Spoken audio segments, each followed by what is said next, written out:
Hello everyone, this video is intended to be an introduction to regression analysis. Before we get there, we'd like to talk quickly about something called cost behavior. Now you might recall costs have different types of behaviors. What I mean by that is we have fixed costs, and that can be expressed with a formula. You may have seen y is equal to a or y is equal to b. Y will be equal to some number. Then we have what we call variable costs, and you may have seen that expressed as y, the total cost being equal to ax, and that's usually a rate per unit multiplied by a quantity per unit. And then finally, we have mixed costs, and mixed costs might be familiar to you as well, something as y equals ax plus b, y equals mx plus b. Depending on where you did your studies, you may have seen it a bit different. But essentially what we're talking about is a situation where we have a fixed cost component and a variable cost component inside of a cost. There are a number of different examples of this. You could think of a very simplified and perhaps older banking scheme where a bank might charge a company a fixed fee to have an account, and then they might charge a variable fee on top of that, like a penny per transaction, as one of many different types of examples. And we need to kind of understand cost behavior a little bit so we have a good understanding of what regression analysis is. So let's go there. What is regression analysis?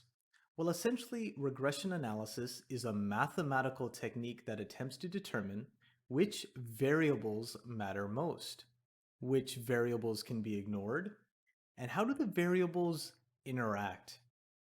And then finally, how certain can we be about the results of the analysis itself? You'll see that I've highlighted the word variables there on a few occasions. Because if it's been a while since you've done this kind of work, it's important to really understand what we mean by the word variables. Okay, and variables refers to any quantity that can change and can be of different numerical values. So the common examples in management accounting would be things like units produced, hours worked, sales, etc., etc. When it comes to regression analysis, variables can be viewed in two different ways. We have something called dependent variables, and usually that refers to what we're trying to predict or what we are trying to estimate. And then we have independent variables. And independent variables essentially impact the dependent variable, not the other way around. It might be helpful if we were to take a moment to look at a conceptual example. And in this conceptual example, we'll consider something from one of your readings, sales versus rainfall. We can use a graph. And on a graph, we can plot different data points against one another. We plot dependent data, what we are trying to predict, on the y-axis, which would be vertical, okay, the vertical or the up and down axis. And we plot independent data on the x-axis, which would be horizontal, left to right. Let's look at some sample data. And here's some sample data. You're taking a look at a plot with a number of different data points. This represents rainfall and sales for the past 3 years. And so we have about 36 different data points there. Rainfall will be considered to be the independent variable. And thus rainfall is put on the x or the horizontal axis. Sales is the dependent variable, and that is going to be put on the vertical axis.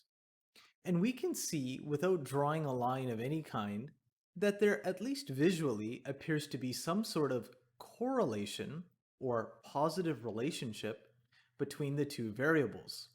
It would appear to me that as rainfall increases, sales for this particular business is also increasing.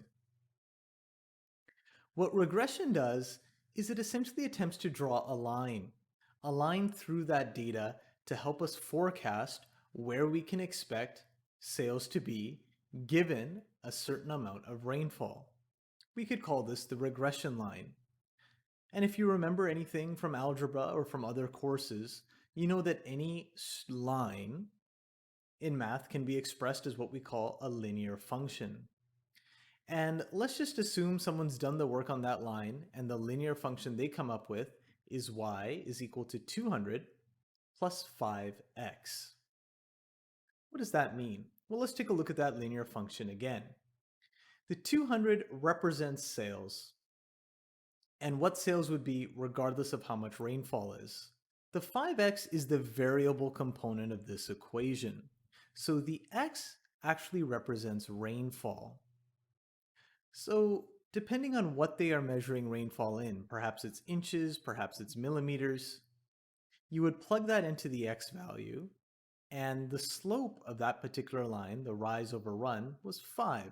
So 5 times the rainfall amount is the variable component of this forecasted sales function, and we would add that to $200. Another way to look at this is we are being told if rainfall is 0, sales will still be at 200. And at this point, it's very important that we point out that correlation is not causation. There is a correlation here between sales and rainfall, but rainfall is not proven to cause sales, at least based on the data that we have. So that is a very high-level, conceptual look at regression analysis. But it's far more meaningful if we were to take a look at some practice questions. So let's do that now. Here we see the practice questions document that's posted on the Learning Hub. Let's take a look at question 1. Question 1 isn't actually about regression. It's about something called the high-low method. And I think it might be useful to review this before we dive into doing a regression, just to kind of refresh our memories. So question 1 begins, and it says the following data is available. And then we are presented with a table. This table is giving us data for 12 months. We are shown the manufacturing overhead in the second column for each month. And then next to it, we are shown the machine hours that are recorded for each month. And to the right of that, we are shown the direct labor hours recorded for each month. Let's look at the required. Given the data, identify the cost object and 2, the cost drivers. Requirement 2, the dependent variable is, and requirement 3, the independent variable is. So we need to figure out what we think the dependent variable is and what the independent variable is. And then finally, number 4, using the high-low method, develop a cost function that utilizes machine hours and another cost function that utilizes direct labor hours. Recall that the high and low refer to values of the cost driver, not the cost object. Recall that a cost object is any item or product or department for which the costs are going to be separately measured, whereas a cost driver is a factor that causes the particular cost object to vary.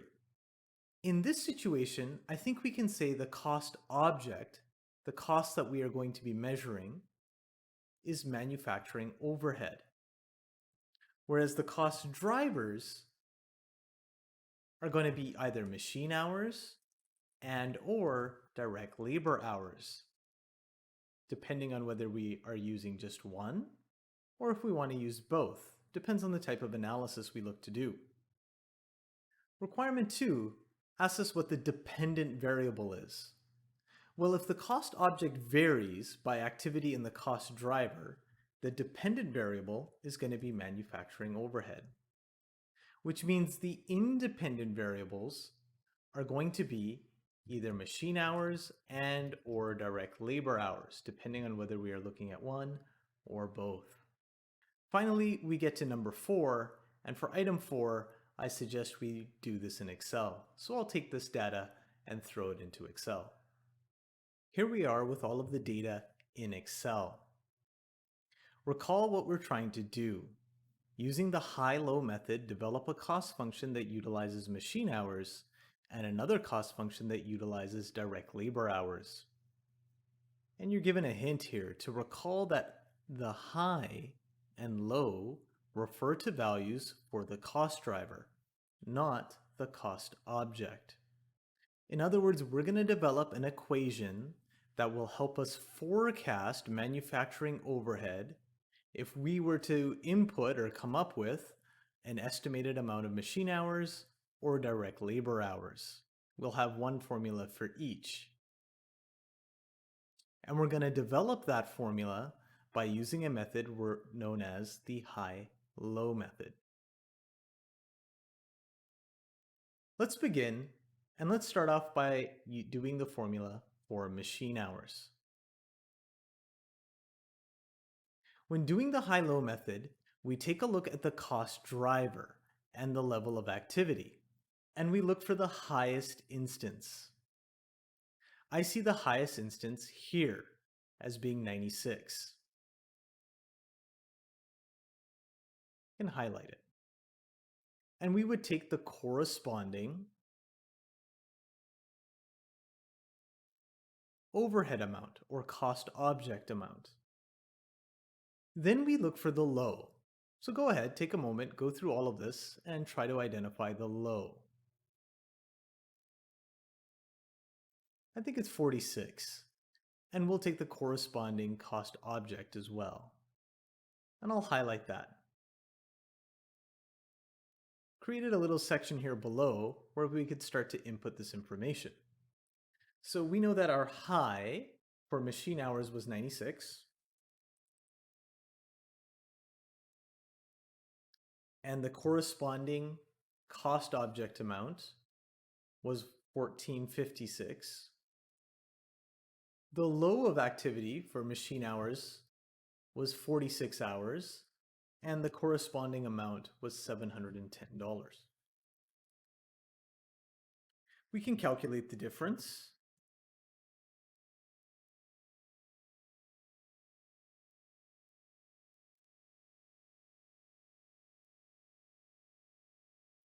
And now let's think about this for a moment.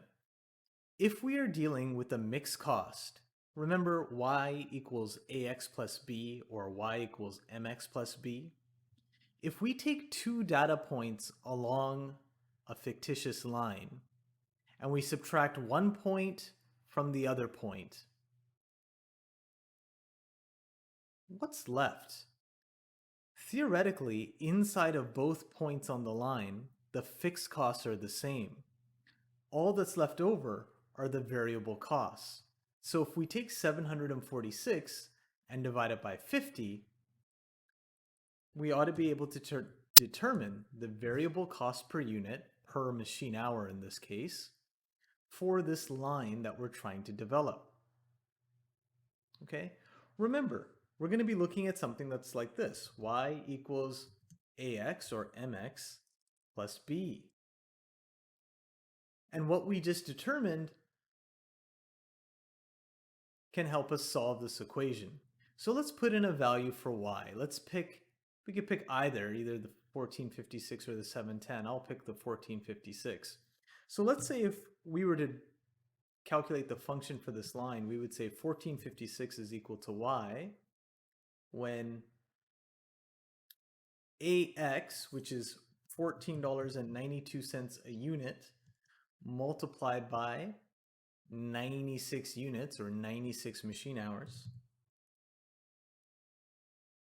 plus b. Take a moment and solve for this. What you would do is you would take 1492, multiply it by 96, and you would subtract from both sides and isolate. Have you done it? Have you solved for b? This is what I got. I got y equals 14.92 x plus $23.68. And that's the line. And so then what we can do with this function is if we had an estimate of machine hours, we could plug that in for x and we could solve the formula for y. And that would be a forecasted or an estimated amount of of manufacturing overhead. You can pause the video right now and try to do the high-low method yourself for the other cost driver for direct labor hours. Go ahead and try it. Hopefully you took a moment to do that, and if you're hearing my voice, that means you've unpaused the video. So let's do this together.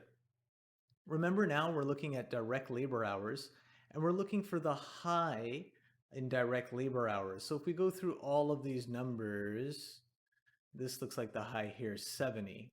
So I'll highlight that data point, and maybe I'll do this in a different color. And we can look for the low as well. 20 seems to be the lowest, so we can do that. And we'll highlight those amounts. We can plug this in. So I've got the highest instance of direct labor hours is 70 direct labor hours, and the corresponding level of the cost object is $1,316. We could find the low.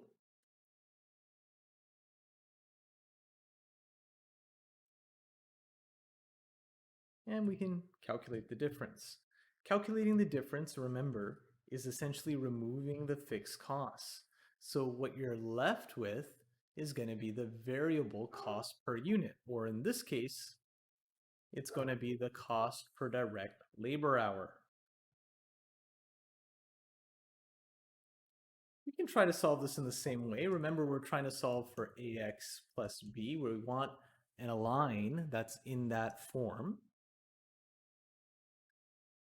And if we take 1,316, if we make that equal to $8 per direct labor hour and multiply that by 70 direct labor hours,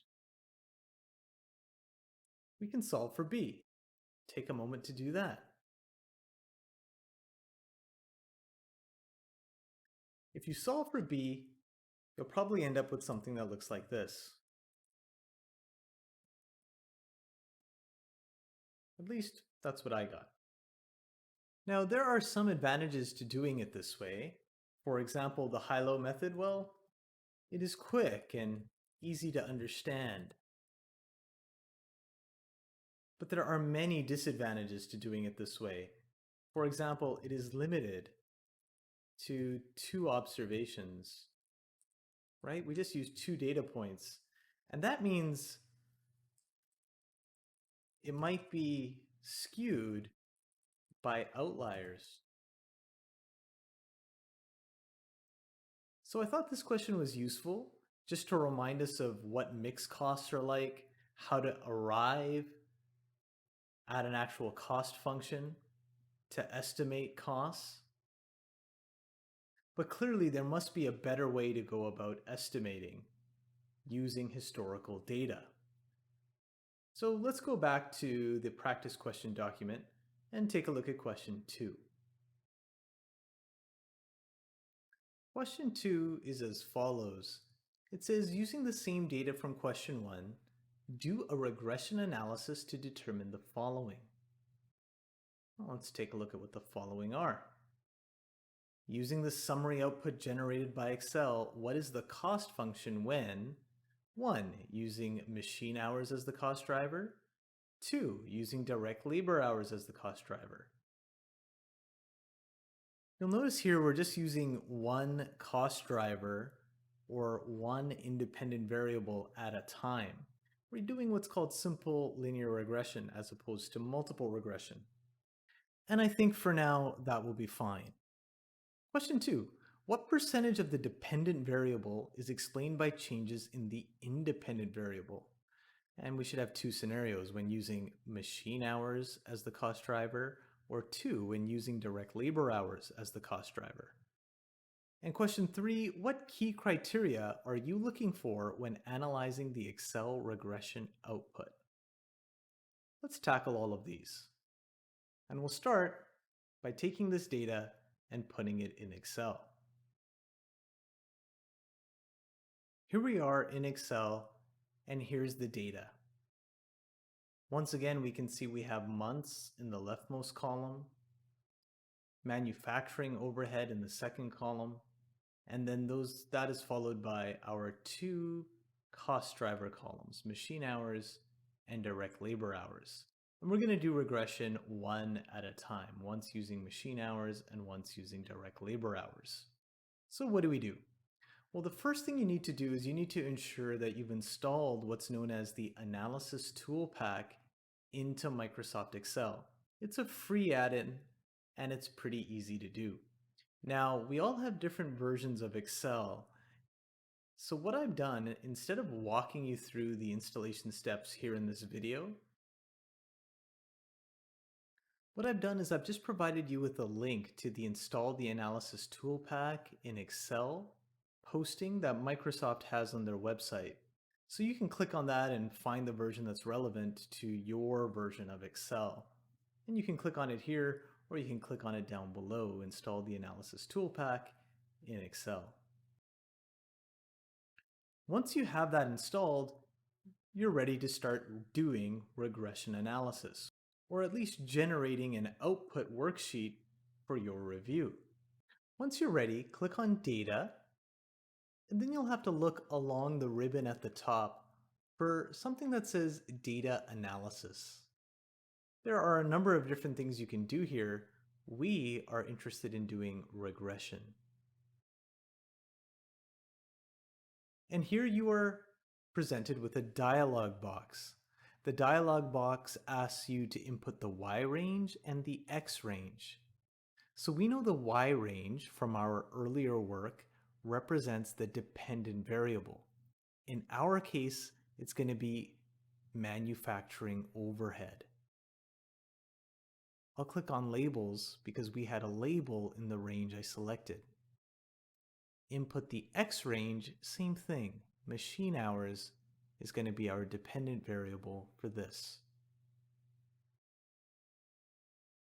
What we'll do is we'll ask our output. It's going to generate another sheet for us to look at, and I just want it to be a new worksheet. So we'll just keep that selected where it is. We don't need to touch any of these other settings. Select OK.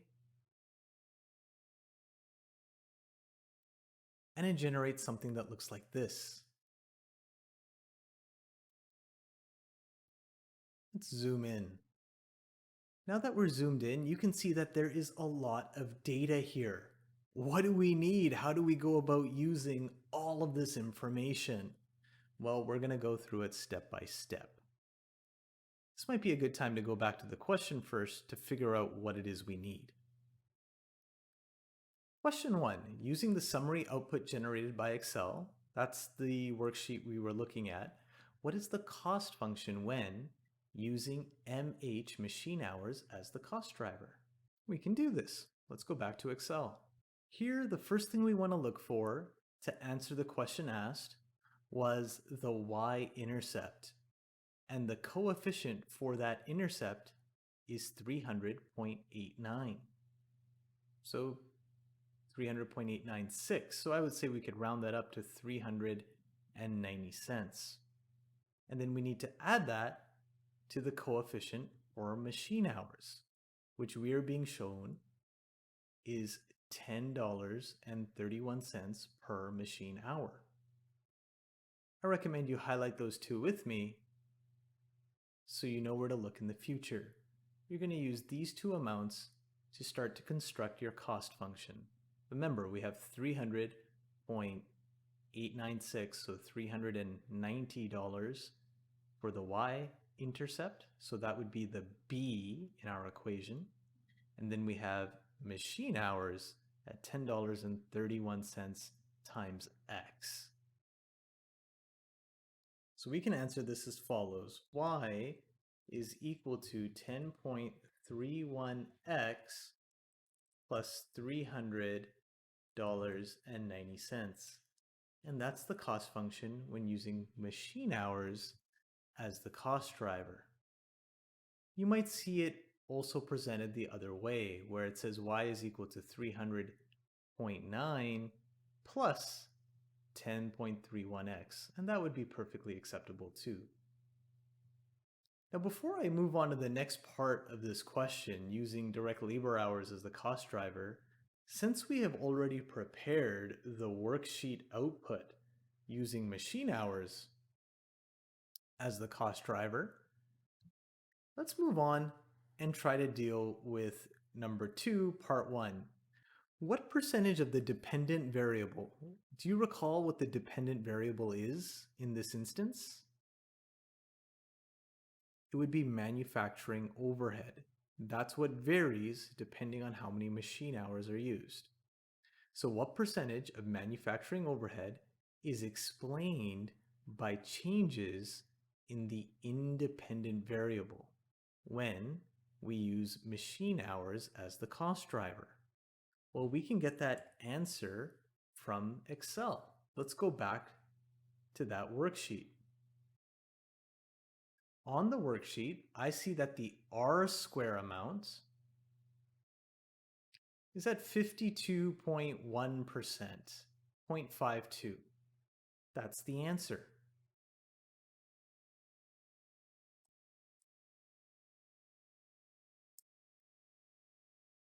This means that 52.1% of the change in manufacturing overhead can be explained by a 1 unit change in machine hours. How about now you try to run regression analysis on your own, but try to do it for direct labor hours, and then try to come up with the cost function for direct labor hours on your own, and then try to answer this question on your own as well when you do regression for direct labor hours. Pause the video, try it out, and then come back. Hopefully you took the time to try it out, and now we're back, and I'll go through it with you. So you were asked to do regression again, but this time using direct labor hours. Let's do that. Again, you'll click on Data, and if you've installed the tool pack, somewhere along the ribbon under Data, you'll see Data Analysis. Click on that, and it's probably saved your previous selection of regression. We'll say OK. And it's also saved your previous Y range and your previous range for X. But we're going to change this, I think, because now we want to use direct labor hours. Labels is fine. Everything else looks good to me. I'll select OK. Let's zoom in. Now we're looking at the summary output for manufacturing overhead using direct labor hours as the cost driver. And recall, if we want to construct the cost function, we just need those two numbers there, the coefficient of the intercept and for the cost driver. So we've got $744 and this will be 17 cents. And then we've got direct labor hours at 7.73, it looks like. So let's take those numbers and put them into an equation. If I remember right, it was 7.73. And the fixed amount, which I think was 744.17 Is that what it said? So there we are. Now let's go on to number 2. What percentage of the dependent variable is explained by changes in the independent variable when? Using direct labor hours as the cost driver. Let's go back to Excel. Here we are, and we go straight to the R square value. And I see it's 17.02%, 17.0%. So let's use that number.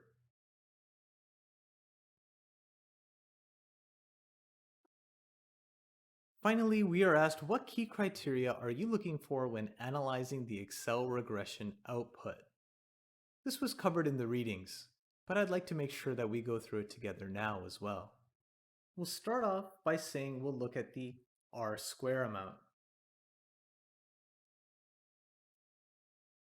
And we saw from the work we just did, it was 52.1% when using machine hours as the cost driver, and it was 17% when using direct labor hours.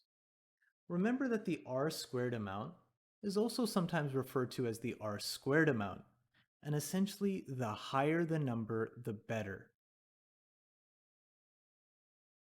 as it shows what percentage of the dependence variable changes can be explained by a unit change in the independent variable. In other words, when I look at these two numbers and compare them, a change in machine hours is explaining 52% of the change in manufacturing overhead, whereas a change in direct labor hours is explaining only 17% of the change in manufacturing overhead. Let's keep going. Another thing we want to look at is something called the T-stat.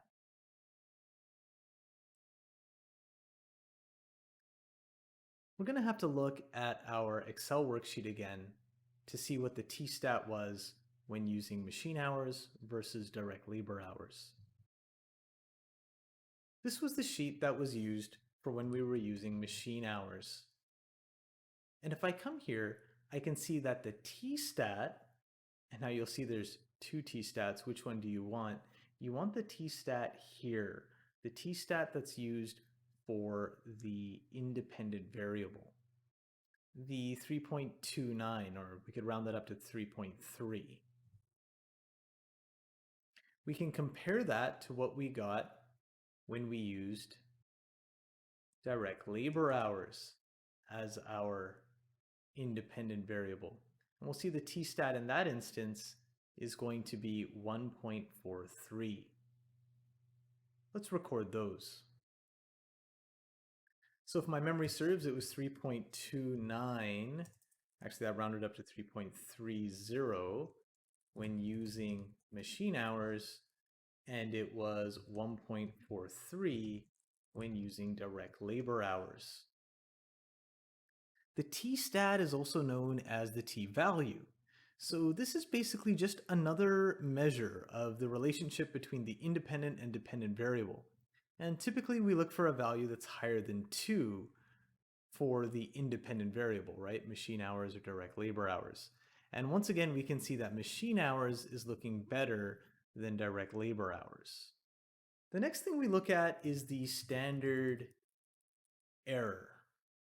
Now, the standard error, often also referred to as just the SE, is kind of used to determine a range around the regression estimate, where, the actual value for the estimate can reasonably be expected to fall. So we have created a line, a function, a cost estimate function formula, and that is basically calculating points along a fictitious line. The standard error tries to help us see where would an actual value fall relative to that fake line?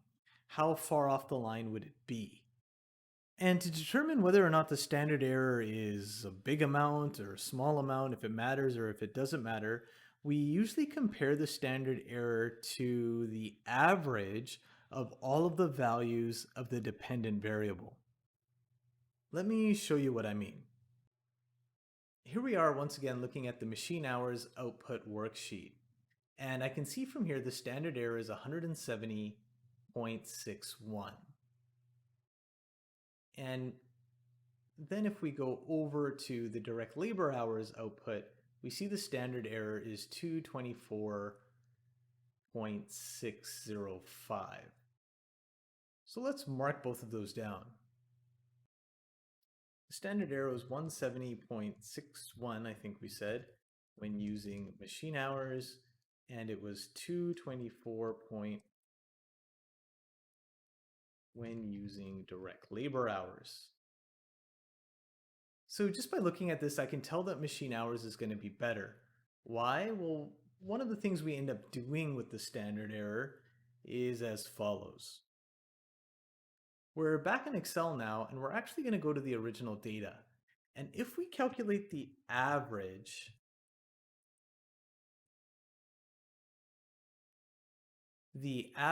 of our dependent variable data points, we get 1,042, give or take a penny here or there. So that 1,042 we can use. If I take the standard error of 170.61 and divide that by 1,042, we get 16%. And if I do it over here, when we were using direct labored hours, and take its standard error of 224.61 and divide that by 1,042, we get well over 20%. So 16% compared to 22%, neither of those are great. We typically look for a standard error that's between 5 and 10%. But we can see that clearly machine hours is still doing better than direct labor hours. Finally, the last thing we're going to look at is called the p-value. Now the p-value, really the lower the better. The p-value is another measure of the chance that the independent variable has a relationship with the dependent variable, or a chance that there is no significant relationship. So you want there to be one, and the higher the p-value, the higher the risk that we don't have a great cost driver. Typically, we look for a p-value that's less than 0.05. So let's find the p-value for each. Here I am looking at machine hours, and I can see the p-value for machine hours is 0.008. That's excellent. That's way under 0.05. And I'll highlight that cell. And of course, you could do this along with me so you know which cells you want to be considering when you are looking at a worksheet like this. Moving over, we look at the p-value when direct labor hours are involved, and we see it's 0.182. I mean, that's way over 0.05. So if I go back to record it here, I can say 0.080, I think, when using machine hours, and 0.1826 when using direct labor hours. Here again, we wanted a lower number, and machine hours is lower. So this leads us to the natural question, which cost driver would you use? I would argue that you would use machine hours if for some reason you were limited to using just one. And in our course, we'll just be doing single regression models, at least for now. So the reason we would use machine hours is because it had the higher R-square value.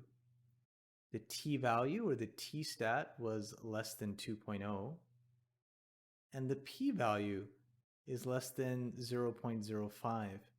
And I don't have it on here on the slide, but when we calculated the standard error as a percentage of the average of the dependent variables data points, it was a lower percentage compared to direct labor hours. I think it was 16 versus 25%.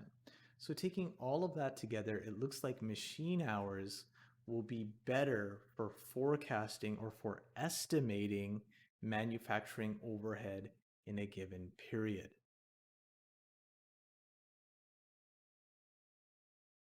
That's all for now, everyone. Thanks for watching.